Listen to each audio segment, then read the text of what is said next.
എൻ്റെ കുഞ്ഞുനാളിലെ ഓണം ഒരു വലിയ സ്വപ്നമായിരുന്നു. ഓരാണ്ട് കൂടുമ്പോൾ വരാനിരിക്കുന്ന ഒരു നല്ല അവസരത്തെക്കുറിച്ചുള്ള സ്വപ്നം. അത് കളികളാണ്, പിന്നെ നല്ല ഭക്ഷണമാണ്, നല്ല വസ്ത്രമാണ്, അതിനപ്പുറം നല്ല ബന്ധമാണ്. എന്നെ ഏറ്റവും കൂടുതൽ ആകർഷിച്ചിട്ടുള്ളത് ഓണത്തിൻ്റെ ഭക്ഷണമല്ല, ഓണത്തിന് കിട്ടുന്ന മഞ്ഞക്കോടിയല്ല. ഓണത്തിന് ചിലപ്പോൾ ഇഷ്ടംപോലെ കളിക്കാൻ കിട്ടുന്ന ഒരവസരമുണ്ട്, അതും ആകർഷണമാണ്, ഊഞ്ഞാലാട. പക്ഷേ അതിനേക്കാളും ഏറ്റവും കൂടുതൽ ആകർഷിച്ചിട്ടുള്ളത് എൻ്റെ അമ്മയുടെ ഒരു പ്രവൃത്തിയാണ്.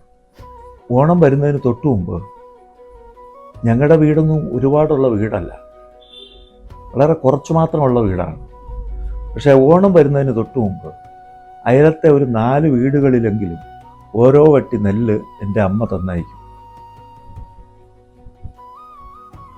കാരണം അവിടെയും കുഞ്ഞുങ്ങളുണ്ട്,